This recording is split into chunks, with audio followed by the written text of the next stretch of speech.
Hello everyone, this is my second video in English.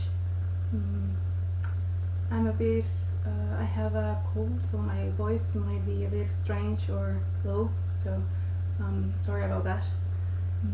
Today I would like to talk to you about my creative process, about what do I do, what are those steps that I follow to write a book. So here we go. Step number 0. With this one, it's very important for me.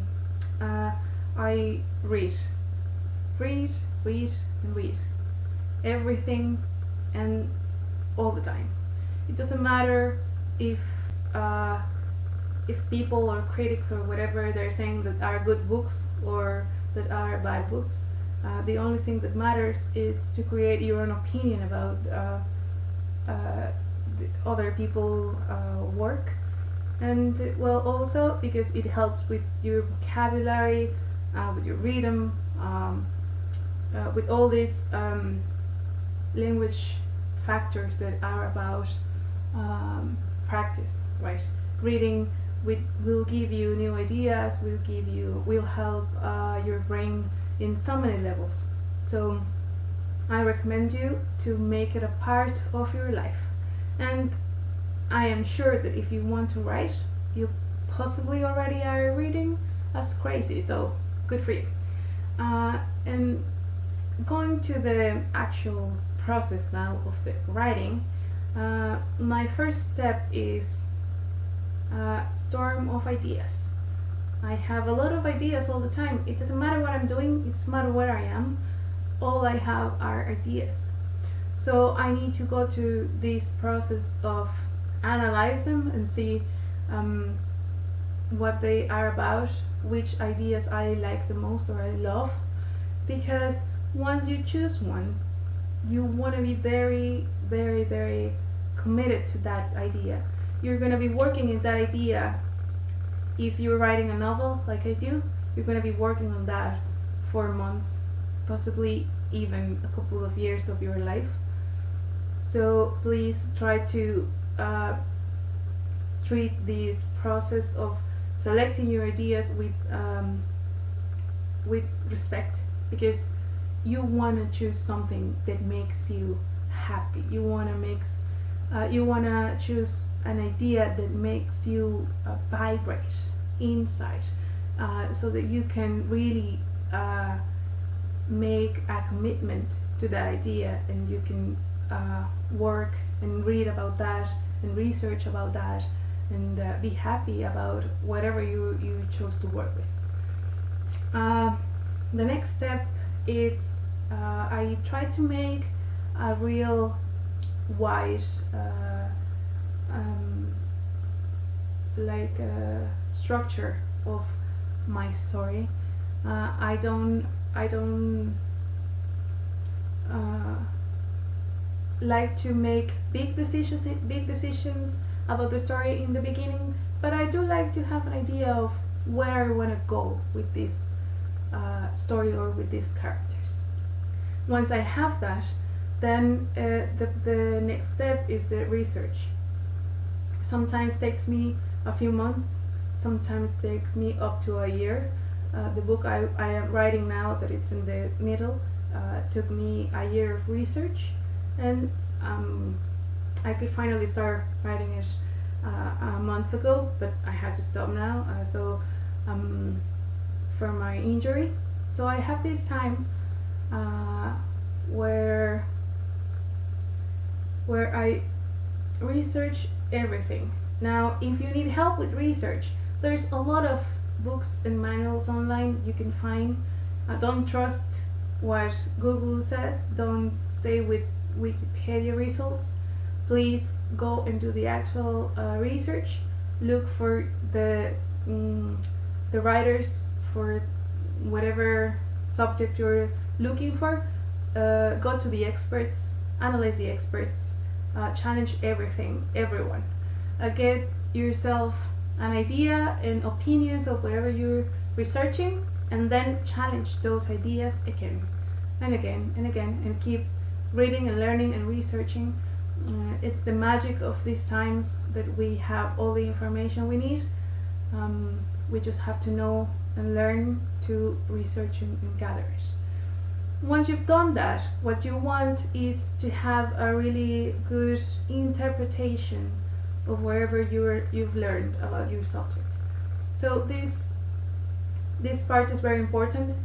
This part is what defines what result you're gonna have, because we're every mind is different, and according to you and according to your different very particular personality and who you are, where you grow up, how has your life been, that's how you're going to process this information.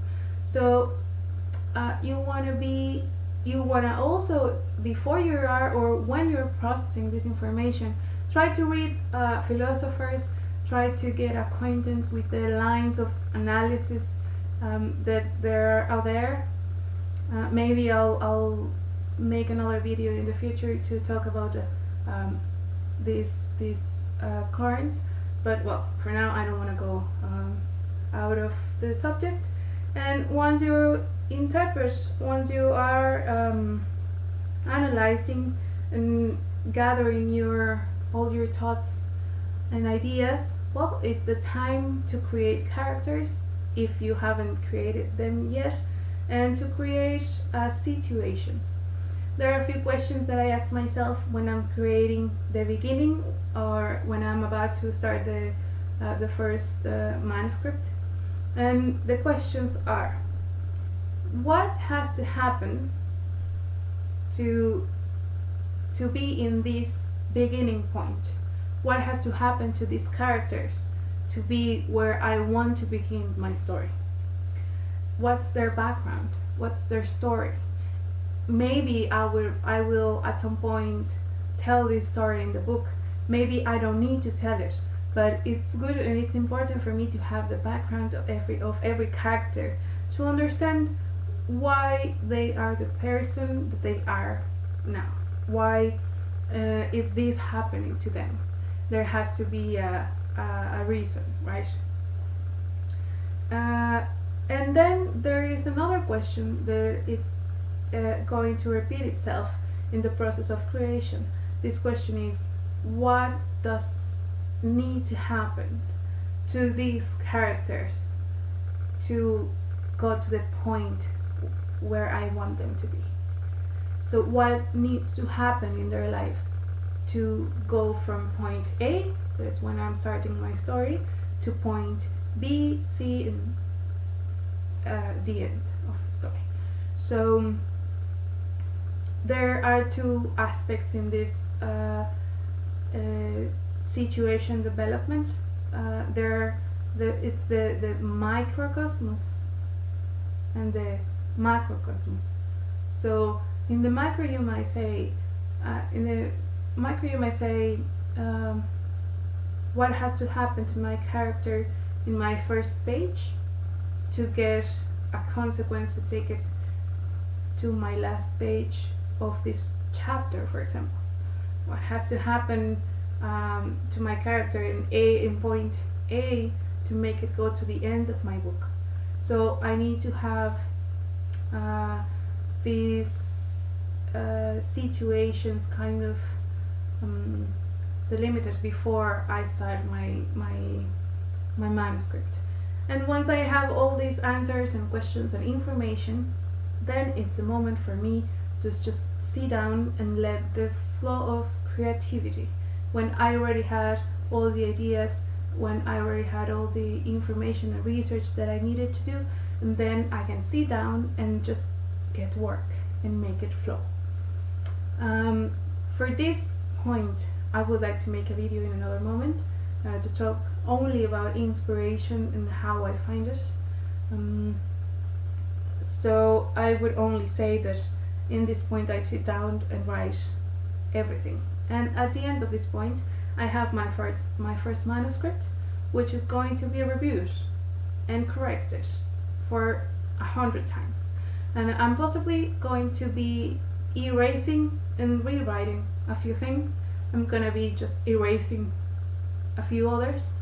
And also there are some brilliant manuscripts that you just have to correct and send to the editors. Now, here's another thing that's very important. Everyone needs to have a corrector. Everyone needs to have an editor, because there's going to be a point when you're not gonna find your own mistakes. You have been so into this work that it's hard for you to be objective.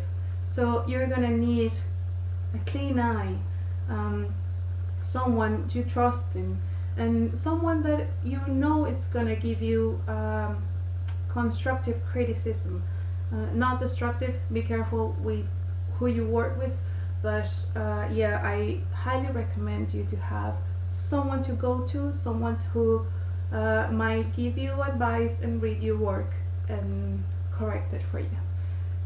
Even though you have to get it back and work again and be coming and going, because that's going to happen. That's just part of correcting creation. So, and the last point is know when to stop correcting.